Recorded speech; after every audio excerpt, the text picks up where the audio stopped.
क्या अमेरिका और इजराइल ने ईरान के ऊपर हमला कर अब तक की अपने सबसे बड़ी भूल कर दी है?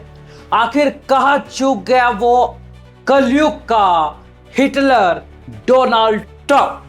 नमस्कार, मेरा नाम तुषार चौरान है और आप ये डिजिटल प्लेटफॉर्म देख रहे हैं जहां पर मैं आपके सामने एक वॉर अपडेट लेकर आया। वॉर अपडेट की मैं बात कर रहा हूं तो समझ आइए वो वॉर है ईरान के खिलाफ युद्ध में उतरे अमेरिका और इजराइल का। लेकिन सवाल ये है, डोनाल्ड ट्रंप क्या कलयुग का तानाशाह बन गया है? क्या डोनाल्ड ट्रंप जो है वो कलयुग का हिटलर बन गया है, जिसे चाहेगा जब चाहेगा ठोक देगा, हमला कर देगा? आखिर क्यों भाई?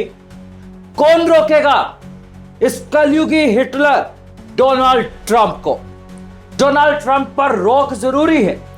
वेनेजुला हो, इराक हो या फिर अब ईरान हो, हर एक देशों के ऊपर हमला कर अपने आप को ताकतवर दिखाना अमेरिका की फितरत बन गया है।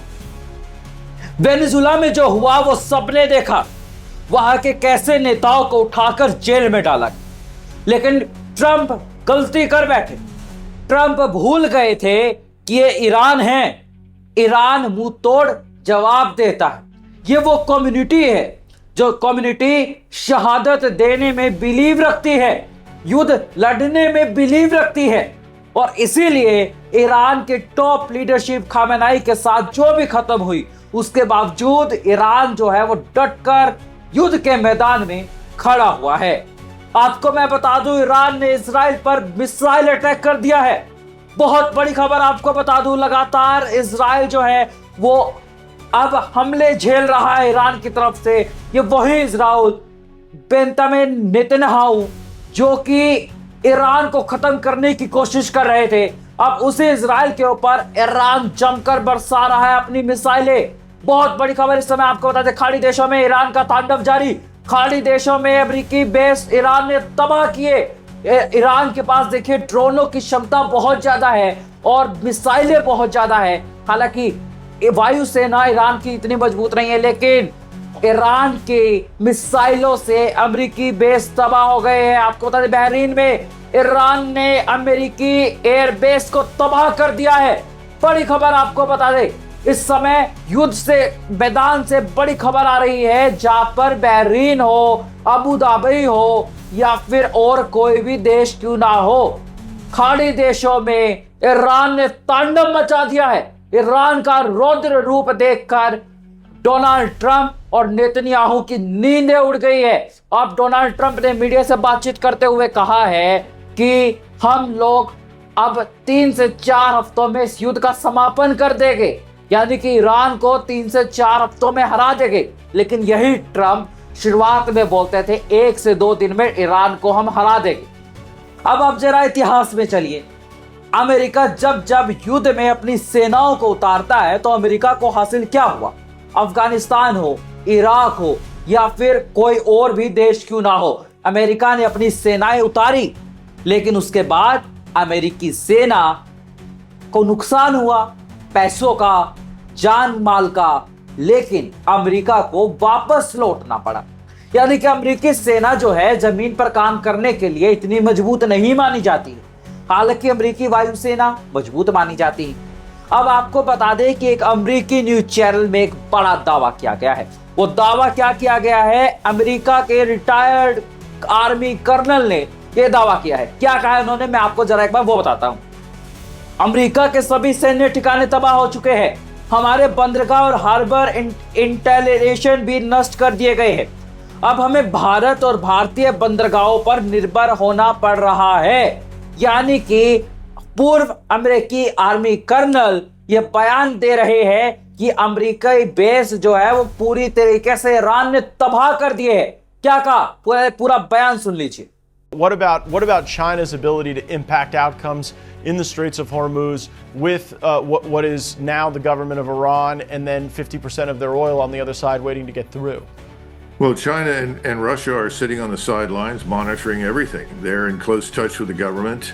They're providing satellite intelligence, which accounts for some of the tremendous successes, particularly in Israel and our U.S. bases. All of our bases have been destroyed.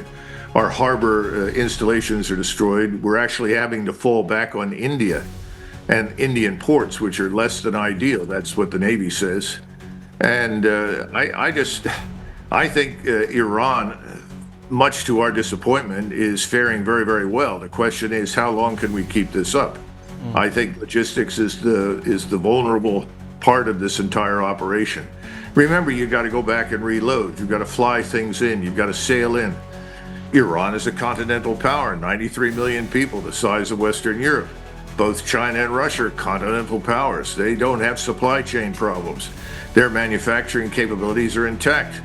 Right now, the missile cities that underlie all of Iran's provinces are untouched, and they have an inexhaustible supply of missiles.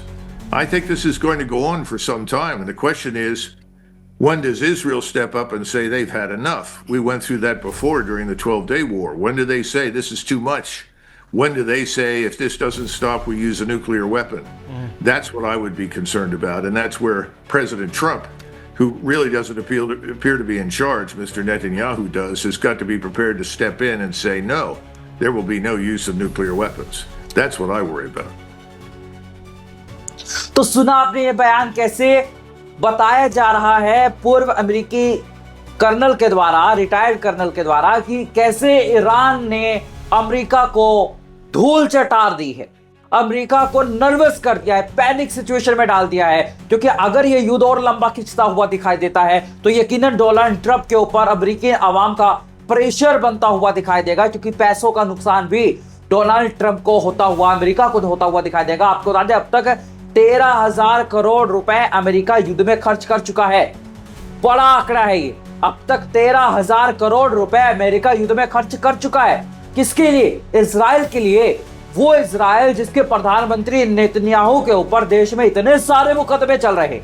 Netanyahu चाहते हैं कि युद्ध में निपटा रहे मामला और उनके खिलाफ जो केसेस चल रहे हैं उस पर किसी की नजर ना रहे और वो चुनावों में फिर से जीत जाए। अपने मकसद के लिए ट्रंप का इस्तेमाल कर रहा है नेतन्याहू।